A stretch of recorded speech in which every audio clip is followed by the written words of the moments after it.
How to play against bot in Clash Royale. It is a very simple process which only takes about 2 steps. If you go to the support center of Supercell, you will see the exact steps. Here you will see training battles. There are training battles on Clash Royales which sharpens your swords and increases your experience. Go to the settings menu and select training camp to run a practice duel with your current deck against a bot.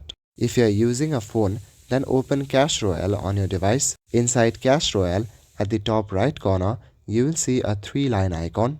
Tap on the 3-line icon to open the menu. Inside the menu, you will see the training camp option. Click on training camp option and start playing.